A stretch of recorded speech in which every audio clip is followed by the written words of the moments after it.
बच्चों, कैसे हो आप सब? I hope you all are doing good. Today we are doing a chapter which name is our natural resources, that is soil and water. ऐसी चीज़ें जो हमें प्रकृति ने दी हैं, ओके, जो गॉड गिफ्ट है, उनके बारे में हम इस चैप्टर में पढ़ने वाले हैं, mainly about soil and water. India is a very large country with a large population. The different natural resources of our country cater to nearly all the needs of its people. Resources are basic things that can be used in many ways. Soil, water, forest, minerals and livestock are provided by nature and so are called natural resources. India एक बहुत बड़ी country है, बहुत सारे लोग यहाँ पर रहते हैं। हर एक लोगों की बेसिक नीड पूरी करने के लिए प्रकृति ने कुछ चीज़ें दी हुई हैं, जैसे कि soil, water, forest, minerals and जो भी उनकी आजीविका है उसको कंप्लीट करने के लिए प्रकृति ने हमें सुंदर सुंदर रिसोर्सेज दिए हैं और गॉड द्वारा ये दिए गए हैं। That's why they are called natural resources. All natural resources are either exhaustible, that is non-renewable, or inexhaustible, that is renewable. Some resources like metals are available in limited quantities and can be exhausted, whereas resources like air, solar energy cannot be exhausted. कुछ ऐसे होते हैं natural resources जो non renewable होते हैं, यानी एक बार ख़त्म हो गए तो दोबारा बनने में हज़ारों करोड़ों सालों का टाइम लग जाएगा। लेकिन कुछ रिसोर्सेज होते हैं जो कि रिन्यूएबल होते हैं, जैसे कि सन एनर्जी कभी ख़त्म नहीं हो सकती, एयर है वो कभी ख़त्म नहीं हो सकती, तो these are called renewable resources. और मेटल्स हैं वो क्या हो जाएंगे, अगर एक बार आपने माइन यानी खान अगर आप खोद कर उसको निकाल लेते हो तो वहाँ से धीरे धीरे जो क्वांटिटी है वो क्या होती जाएगी, ख़त्म होती जाएगी. तो हमारी जो कंट्री है, हमारा इंडिया जो है, यहाँ पर बहुत सारे नेचुरल रिसोर्सेज हैं. सोइल जो है that is used to grow cotton, cereals, vegetables and fruits in fields and gardens. Water is used for irrigation, drinking, cooking, washing, etc.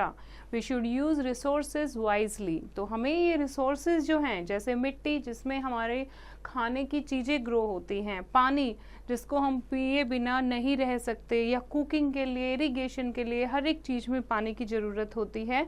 अगर हम इन्हें अपने दिमाग से यानी सोच समझ के यूज़ नहीं करेंगे तो ये क्या हो जाएंगे, पोल्यूट हो जाएंगे और एक तरीके से जो यूज़ करने लायक नहीं रहेंगे. Our development depends upon using the resources judiciously. First है सॉइल.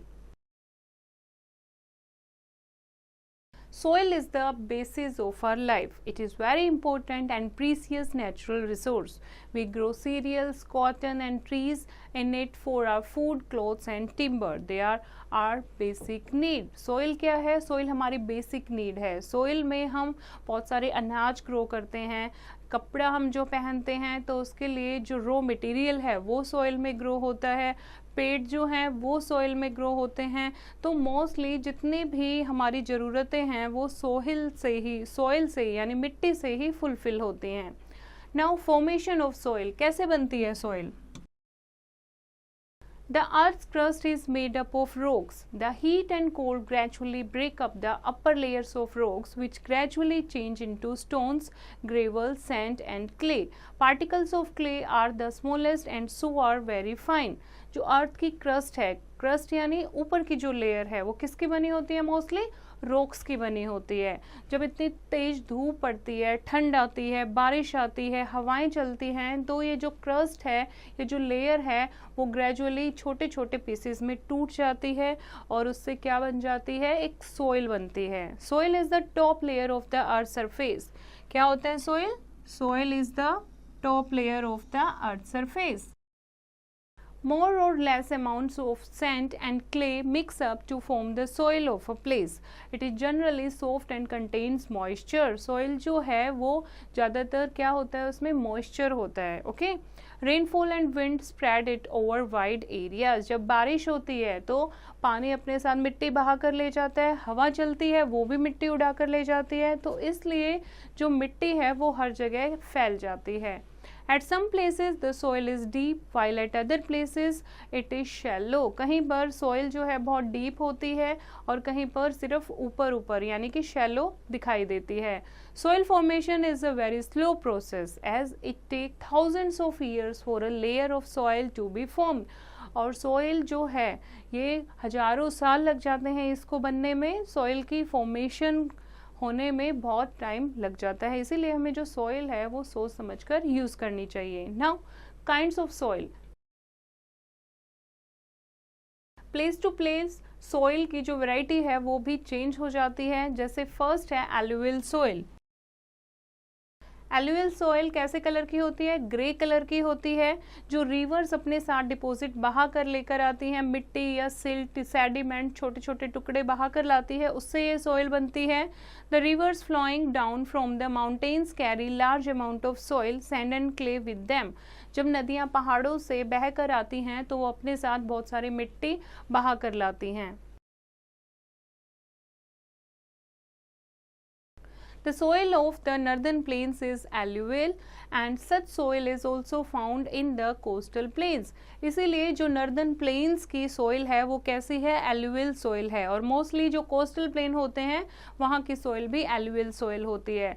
इस टाइप की जो soil है वो बहुत उपजाऊ होती है और ये wheat grow करने के लिए, sugar cane के लिए, rice, jute and mustard के लिए बहुत अच्छी मानी जाती है.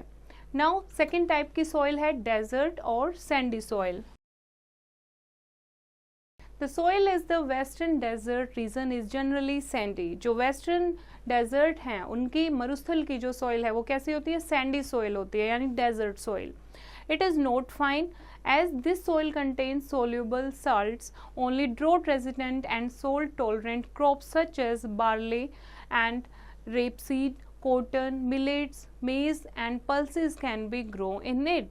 और इस सोइल में यानी इस रेत में बिल्कुल भी मॉइस्चर नहीं होता है, तो ऐसी क्रॉप जिसको बहुत कम पानी की ज़रूरत होती है ऐसी क्रॉप ही यहाँ पर ग्रो हो सकती हैं, जैसे कि barley, rapeseed, cotton, millets, maize, pulses etcetera.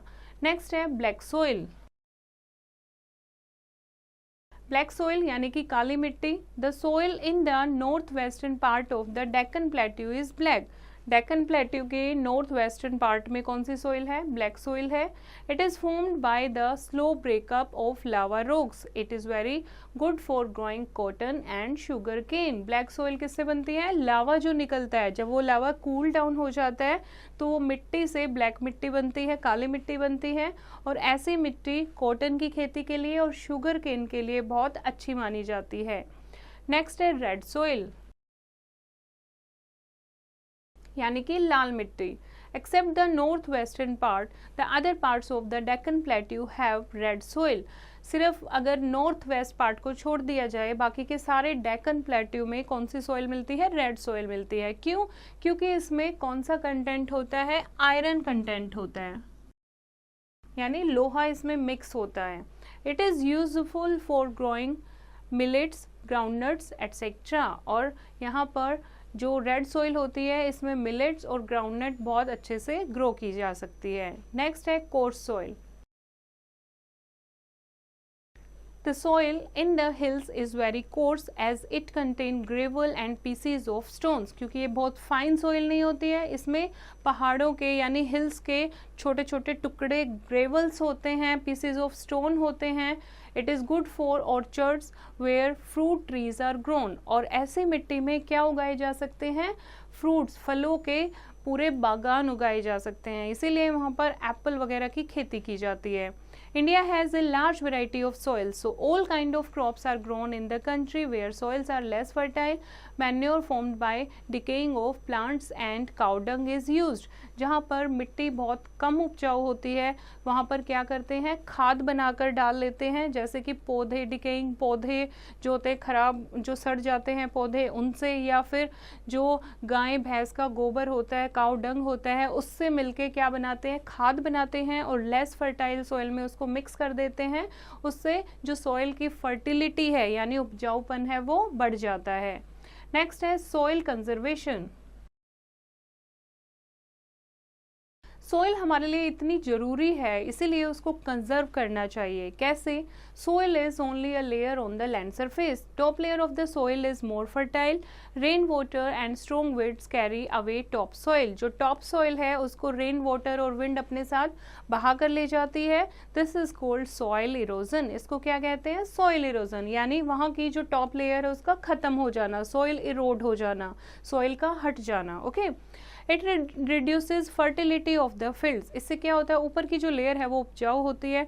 जब ऊपर की जो लेयर है वही इरोड हो जाएगी यानी रिमूव हो जाएगी तो मिट्टी ज़्यादा उपजाऊ नहीं रहेगी। To check soil erosion we need to conserve soil. और इसीलिए मिट्टी को यानी सॉइल इरोजन को कम करने के लिए हमें क्या करना चाहिए? सॉइल का कंजर्वेशन करना चाहिए। We should make small bunds around the field. The roots of grasses, shrubs and trees bind the soil together and make it very tough for water and wind to carry it away. So we should plant more and more trees, shrubs and grasses on our soil. हमें खेतों के चारों तरफ boundary बना देनी चाहिए ताकि जो पानी या हवाएं हैं वो उसको अपने साथ ना ले जाए। दूसरा, जो छोटे छोटी झाड़ियाँ होते हैं या घास होते हैं या पेड़ होते हैं वो मिट्टी को अपने साथ होल्ड करके रखते हैं। ठीक है, तो अगर हम मिट्टी में बहुत सारे पेड़ वगैरह ग्रो कर देंगे तो उससे भी सॉइल इरोड नहीं हो पाएगी।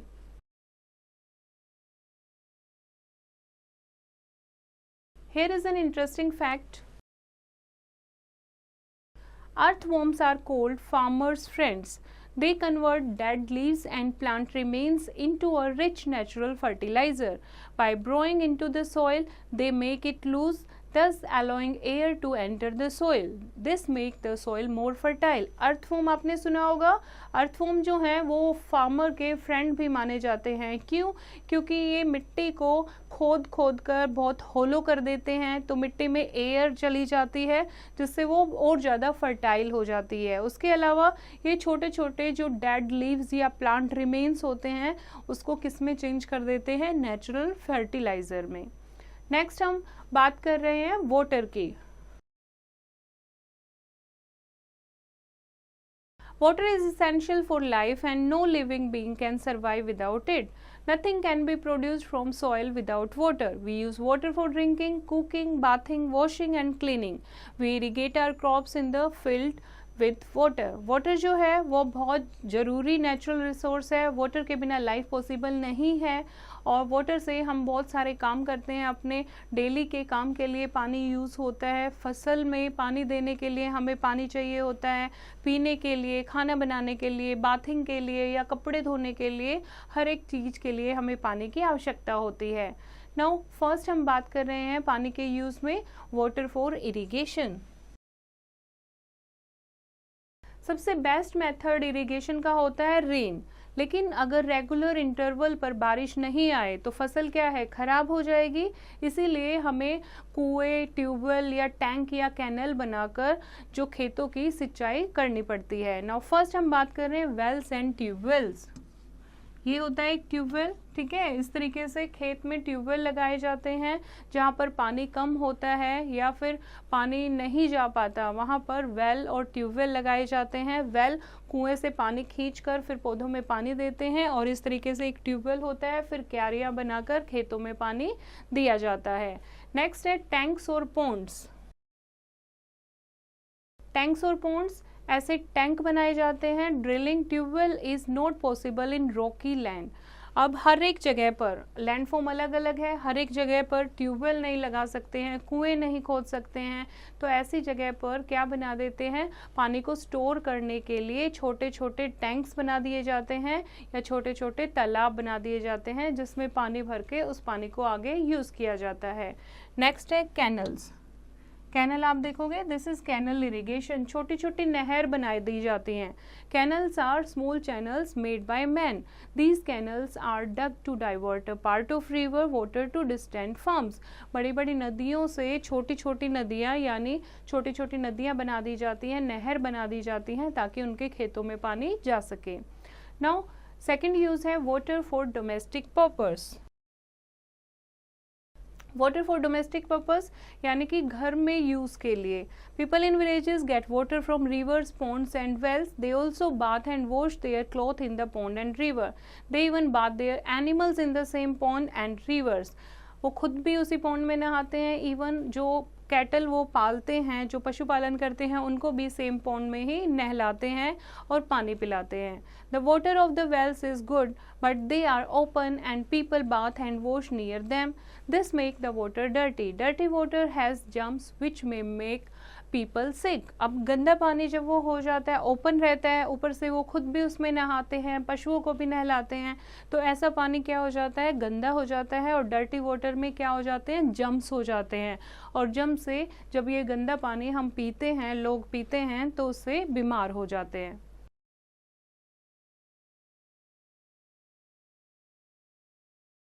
Hand pumps are also used to draw out underground water.